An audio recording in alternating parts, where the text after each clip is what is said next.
What's going on, guys? Welcome back to Volo Auto Museum in Volo, Illinois. Now, I posted a full video tour of this place last year, but I came back for a couple extra things. They have a crime and punishment museum and a few other things, such as a Titanic exhibit and Jurassic World. Now, this is Arnold Schwarzenegger's hearse from Terminator 3. This is one of the screen-used hearses. Now we're just starting off here, and then we're going to go into the Museum of Crime and Punishment, which is one of the reasons why I'm here. But since we have to walk through a couple of buildings to get there, I figured I might as well show you guys a couple of the staples that are here. This is the George Barris Jalopy from Beverly Hillbillies. As you can see, it's signed by George Barris right there. Now, some of these outfits, it says, are screen used, but you're not sure which ones are screen used, which ones are replicas. This is a replica of the Blues Brothers mobile, the Bluesmobile. Famous movie, Dan Aykroyd, John Belushi. That's also signed by George Barris.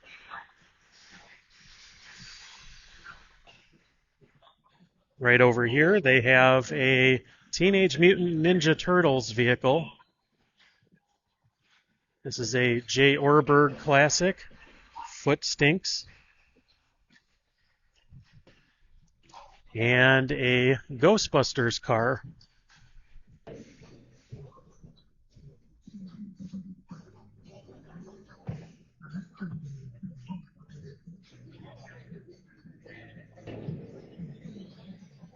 Now here, if you guys didn't catch this last time, this is the 1974 custom-built Cadillac that was built for Elvis Presley. Now this is kind of a different kind of a car for the King.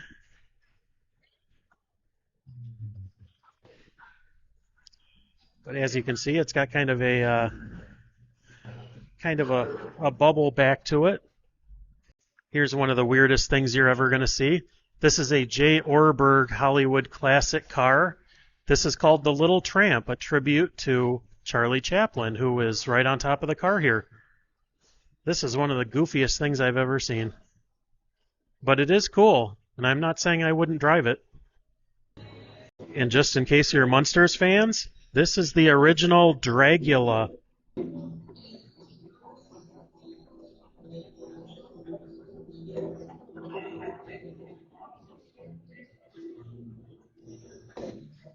And we got a couple of the Munsters right here. Those are pretty cool. I wouldn't mind having those in my house, to be honest. And look at this beautiful automobile. There's a Munsters classic.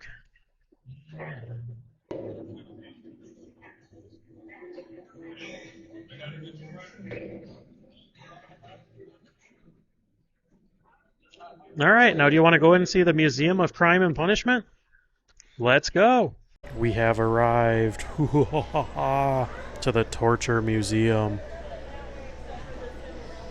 Crime and Punishment exhibit. Let's check it out.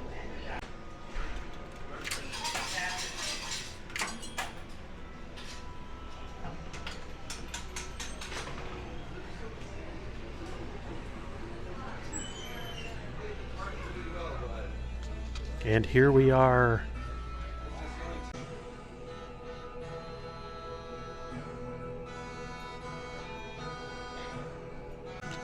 Now, this was called the gibbet, or hanging cage. It was not only punishment, but it served as a deterrent as well.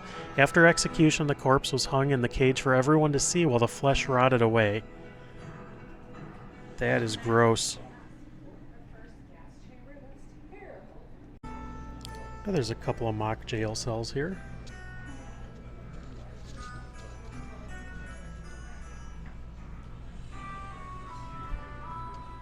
And you can even go in.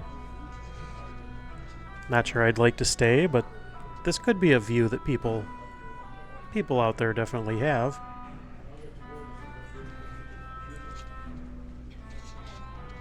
Now right here they have a Bonnie and Clyde car. Now I know that the real Bonnie and Clyde car is in Nevada, and the movie car is at historic auto attractions. I'm not sure if this is just a reproduction or a replica, but they do have a Bonnie and Clyde car. It doesn't specify what this one is. This is a John Dillinger movie car.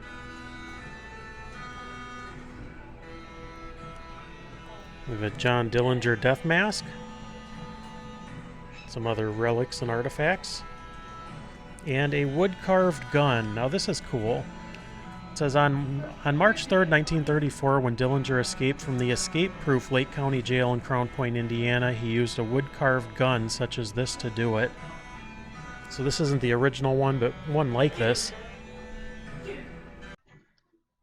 Thumb screw torture. We have the hand crusher. And thumb screws. This just looks like hideous torture. The iron boot.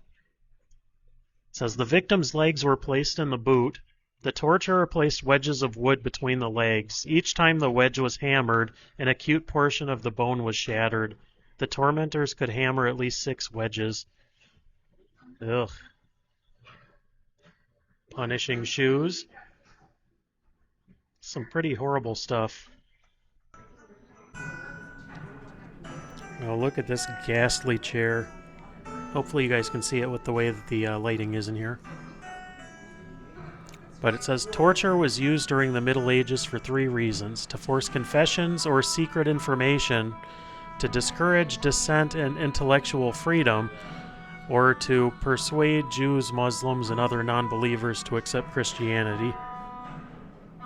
The world's really been pretty evil for a long, long time.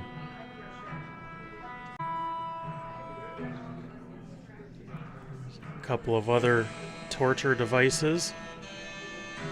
Looking at some of this stuff's kind of a little bit unnerving, not gonna lie. But it is fascinating. Oh, look at that.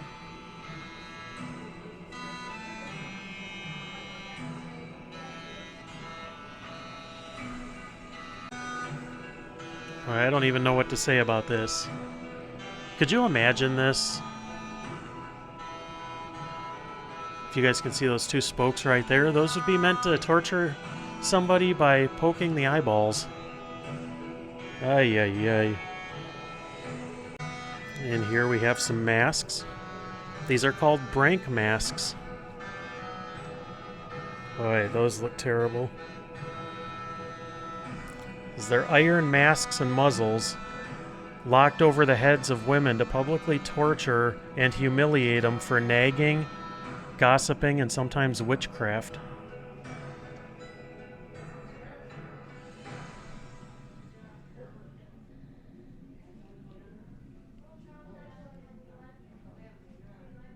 These things are horrific. The eye crusher. It says one of the most prevalent interrogation torture devices of medieval Europe. The eye crusher was a simple device with 2 large screws that would slowly crush the victim's eyeballs. Wow.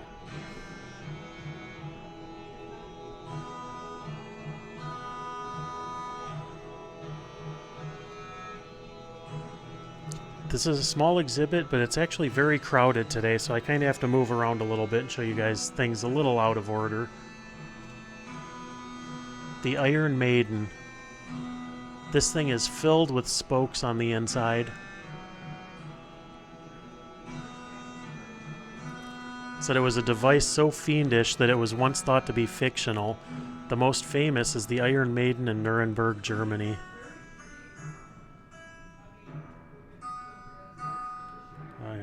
Things like this really make you glad that we live in the times that we do. Not saying everything's better now, but at least a lot of this stuff is not acceptable.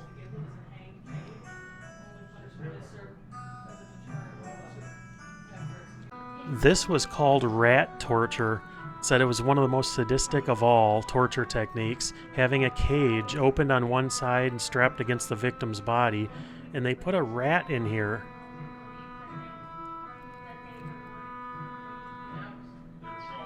Said that a heating element would be put on the other side of this, and that the rodent's natural instinct led them to flee the intense heat. In order to escape, they would burrow through the victim's body with fatal results.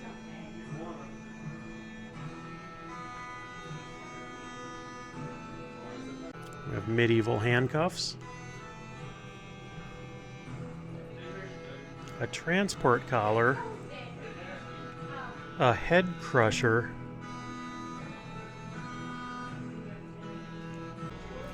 it says the victim's head was placed into the device with the cap fitting over the top of the skull and the chin resting on the bottom bar. The teeth imploded into their sockets while crushing the jaw bones, and then eyes burst from their sockets, and finally brain matter squirted from the ears.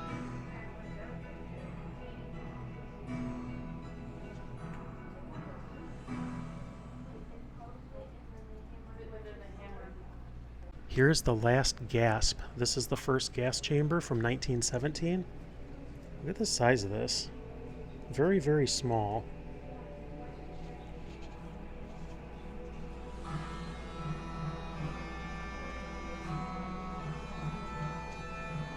You definitely feel claustrophobic in this. Probably wouldn't matter for whoever's in it, because they had a limited time anyway. But what a horrible way to go. Old Sparky, the famous electric chair nickname. Over here we have Charles Justice. It says the electric chair was originally built and designed by Charles Justice, an inmate at the Ohio Penitentiary.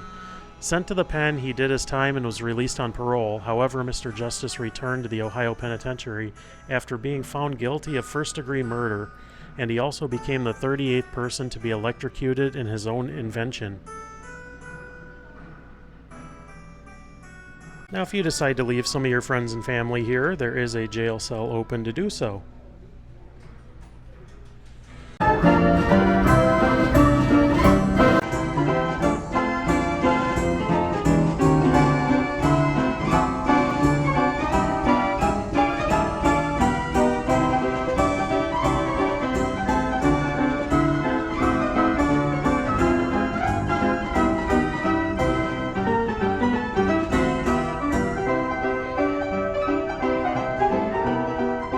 Now, before we take off, I should also say that not only is this an auto museum, but this is also a classic car sales and showroom.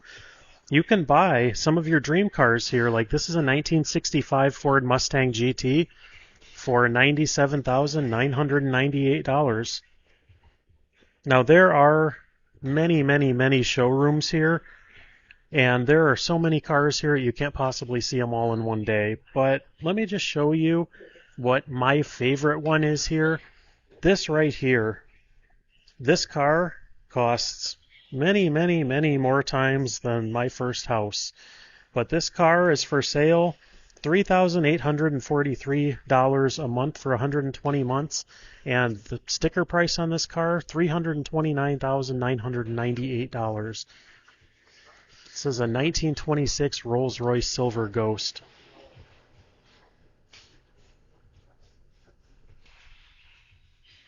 Now, you're not going to see too many of these cars out and about. You're definitely not going to see any in this good a condition.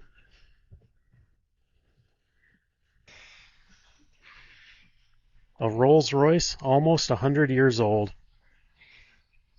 Now, thanks for joining me, guys, from the Volo Auto Museum. If you guys haven't seen my previous video, please check it out. I probably will do another video here as time goes and as they get new items. But thanks for joining me today, and have a great day.